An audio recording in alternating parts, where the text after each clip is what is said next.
Bienvenue à tous ceux qui nous suivent. Aujourd'hui, je vais vous montrer comment préparer une génoise légère et délicieuse de la manière la plus simple. Commençons si Dieu le veut. Je vais partager avec vous la méthode la plus réussie et la plus facile pour préparer une génoise qui réussit avec n'importe quel type de gâteau sans avoir besoin de balance. Tout sera mesuré avec une cuillère comme d'habitude. J'ai laissé tous les ingrédients en détail dans la boîte de description et je vais aussi vous les présenter pour que vous réussissiez. Pour les ingrédients, nous avons besoin de 6 œufs entiers avec 5 grandes cuillères à soupe de sucre, ce qui fait exactement 100 grammes. Pour parfumer avec du zeste d'orange, vous pouvez utiliser de la vanille, ce que vous préférez, et avec cela, 5 grandes cuillères à soupe de farine, exactement 100 grammes, 7 grandes cuillères à soupe de lait et également 7 cuillères à soupe d'huile, exactement pour le poids, 70 grammes pour le lait ou l'huile. Séparez le jaune d'œuf du blanc d'œuf. Et ensuite, je vais commencer à travailler naturellement. Ici, comme d'habitude, pour les blancs d'œufs, je n'ajoute pas le sucre dès le début, seulement après avoir obtenu la mousse. Naturellement, je suis un peu rapide dans la vidéo, alors je commence à ajouter le sucre petit à petit, c'est-à-dire environ en 3 fois. Pour la quantité, j'ai 5 grandes cuillères à soupe de sucre, ce qui fait exactement 100 grammes. Je vais diviser la quantité en deux. La première moitié, qui est environ 2 cuillères et demie, soit 50 grammes, je l'ai ajoutée au blanc d'œuf. Et pour la deuxième moitié, je vais l'ajouter avec le jaune d'œuf. Comme vous l'avez vu avec moi, ça a bien pris, exactement comme ça. Le résultat que je veux, c'est que quand je retourne le bol, ça reste en place, je le mets de côté et nous passons ensemble au jaune d'œuf. J'ajoute toute la quantité de sucre, contrairement au blanc d'œuf. Je ne mets pas tout le sucre au début. Je finis par ajouter les zestes d'orange, comme je vous ai dit. Vous pouvez ajouter les zestes d'orange, cela dépend de vous. Ici, je travaille avec le tout, nous n'allons pas travailler beaucoup, juste assez pour que le sucre se dissolve avec nous. Ensuite, j'ajoute la quantité d'huile et la quantité de lait. Faites attention lorsque vous ajoutez le lait, cela signifie que vous ne devez pas mélanger à grande vitesse, sinon le mélange pourrait déborder. Et bien sûr, j'accélère dans la vidéo, mais cela ne prend pas beaucoup de temps. Le jaune d'œuf et le sucre se mélangent rapidement, c'est-à-dire que le sucre ne se dissout pas complètement. J'ai terminé de préparer le deuxième mélange. Il ne me reste plus qu'à ajouter les ingrédients secs. Pour les ingrédients secs, j'ai seulement la farine qui est exactement 5 grandes cuillères de machine, soit 100 grammes. Pour la farine, il est très important de la tamiser. Cela permet d'incorporer de l'air et ensuite on obtient une génoise légère. Je n'ai pas ajouté toute la quantité de farine d'un coup. J'ai divisé la quantité en deux. Je mélange doucement. La méthode de préparation de la génoise est vraiment très simple, comme vous pouvez le voir avec moi. Une méthode facile, il n'y a rien de compliqué. Les ingrédients sont simples. Il suffit que les quantités soient précises et de suivre quelques étapes. De cette manière, je vous assure qu'elle réussira à 100%. Il n'y a rien de tout. Après avoir tamisé la farine pour qu'elle se mélange bien avec nous, mélangez doucement et obtenez un mélange homogène prêt à être complété comme vous le voyez avec moi.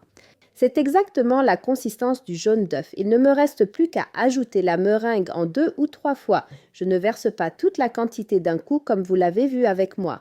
Pour le jaune d'œuf et les ingrédients secs, je les ai mélangés normalement de la manière habituelle. Pour les ajouter au premier mélange, il faut mélanger de cette façon pour que l'air que vous avez incorporé et qui est présent dans le blanc d'œuf ne s'échappe pas.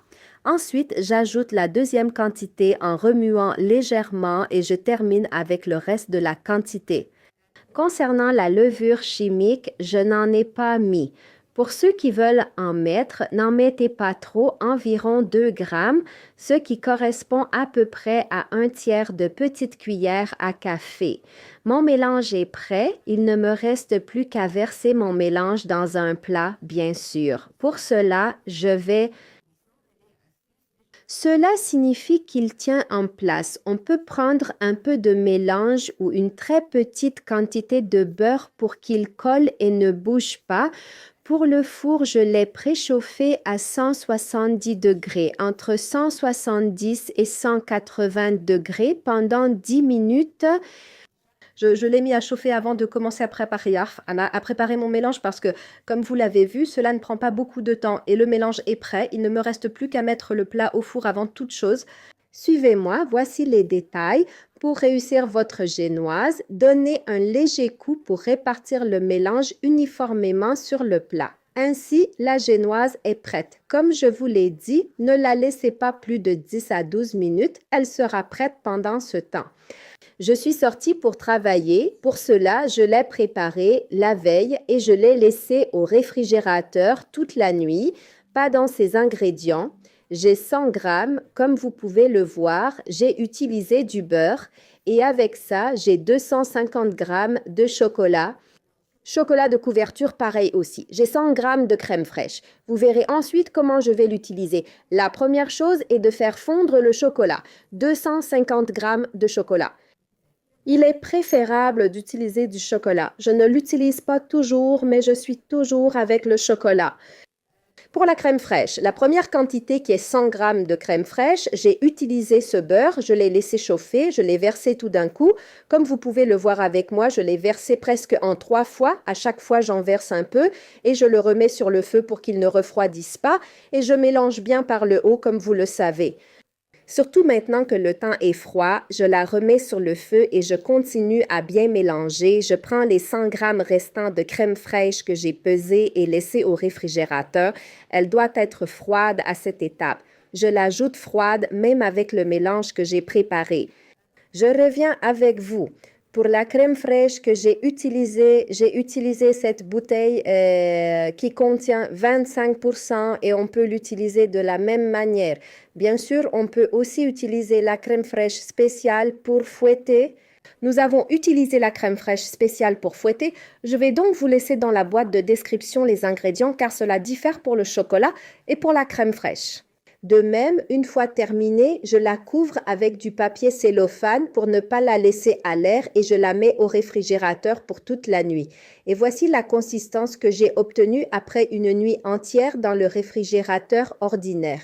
Si elle semble encore liquide, vous pouvez la mettre pour qu'elle prenne bien à ce stade pour la travailler avec. Cela ne prend pas beaucoup de temps, c'est-à-dire qu'elle se solidifie avec nous. Ainsi, elle est prête pour que nous la mettions dans le génoise. Et pour ceux qui veulent utiliser de la crème, vous pouvez monter la crème. L'important est de la monter avec une petite quantité de lait pour obtenir une consistance un peu épaisse et ferme, puis d'y ajouter du chocolat noir. Ah, bien sûr, après l'avoir fondu et laissé refroidir, vous l'ajoutez à la crème. Pour moi, c'est la crème que je vais utiliser pour compléter ensuite la saveur. Regardez avec moi, c'est exactement sa consistance. Elle est bien ferme et légèrement souple.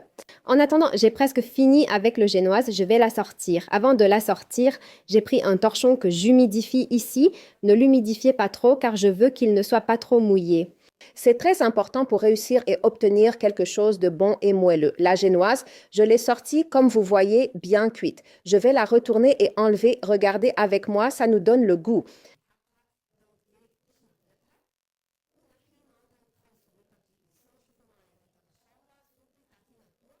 Comme je vous ai dit, le chiffon doit être humide et mouillé, ce qui nous permet d'obtenir quelque chose de moelleux et qui donne du goût quand on travaille. Il garde ainsi sa fraîcheur ici. Et de cette manière, avec le chiffon, on la laisse refroidir doucement sur le côté et elle prend la forme pour la génoise.